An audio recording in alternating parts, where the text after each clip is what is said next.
आज बनवली आहे सर्वांचीच फेवरेट अशी मौसूद मोकळी मोकळी होणारी साबुदाणा खिचडी। लहानांपासून मोठ्यांपर्यंत आवडणारी ही साबुदाणा खिचडी जर या पद्धतीने केली तर खिचडी 100% मोकळी मोकळी होणार, मऊ लुसलुशीत सुटसुटीत होणार। नमस्कार, मी शर्मिला किचन होममध्ये आपलं मनापासून स्वागत आहे। तर आता इथे मी 1 वाटी साबुदाणा घेतलेला आहे। साबुदाणा आपल्याला 3 ते 4 पाण्याने स्वच्छ धुवून घ्यायचा आहे आणि साबुदाणा एकदम चोळून धुवायचा आहे जेणेकरून त्यातलं स्टार्च पूर्णपणे निघून जाईल। तर आता मी साबुदाणा धुवून घेतेय।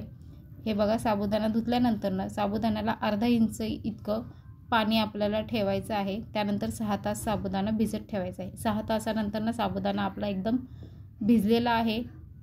आता आपण 2 चमचे तेल घ्यायचे, त्यानंतर त्यात मिरच्या टाकून घ्यायच्या, तुम्हाला ज्याप्रमाणे तिखट आवडत असेल त्याप्रमाणे। आता इथे मी अर्धी वाटी शेंगदाण्याचा कूट घेतलेला आहे। शेंगदाण्याचा कूट तुम्ही कमी जास्त करू शकता, जर जास्त आवडत असेल तर जास्त टाकू शकता।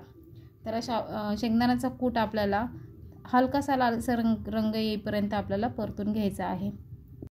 कूट लालसर रंगावरती परतून झाल्यानंतर ना त्यात इथे मी 2 मीडियम साईजचे शिजवून घेतलेले बटाटे घेतलेले आहेत। त्याच्या मीडियम साईजमध्ये फोडी करून घेतलेल्या आहेत। बटाट्याच्या फोडी आपल्याला शेंगदाण्याच्या कुटामध्ये पूर्णपणे मिक्स करून घ्यायच्या आहेत। त्यानंतर त्यात आपल्याला भिजवून घेतलेले साबुदाणे टाकून घ्यायचे आहेत।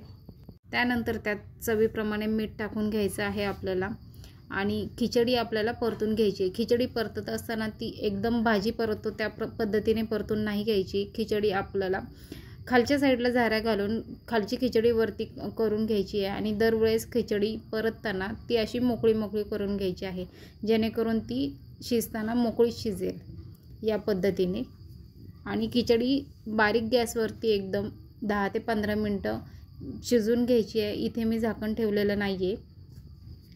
या पद्धतीने सतत परतून घेत राहायची आहे आणि 2-2 मिनटाला चेक करायची आहे, ती खिचडी लवकर खाली लागू शकते। आता इथे मी फास्ट फॉरवर्ड केलेला आहे, पण मला एवढी खिचडी शिजून घेण्यासाठी 20 मिनटं लागलेले आहेत एकदम मंद आचेवरती। आणि दरवेळेस खिचडी परतत असताना या पद्धतीने मोकळी नक्की करून घ्या। हे बघा, आपली खिचडी एकदम मौसूद झालेली आहे, अजिबात चिकटलेली नाही आहे। आणि या पद्धतीने जर केली तर तुमची पण खिचडी 100% मोकळीच होणार आहे। हे बघा, आपली खिचडी आता ऑलमोस्ट शिजत आलेली आहे। आपली खिचडी तयार झालेली आहे। तर आपण आता ती गरम गरम सर्व करून घेऊया। जर या पद्धतीने केली तर नक्की कमेंट बॉक्समध्ये सांगा। खिचडी आवडली असेल तर चॅनलला लाईक, शेअर आणि सबस्क्राईब नक्की करा।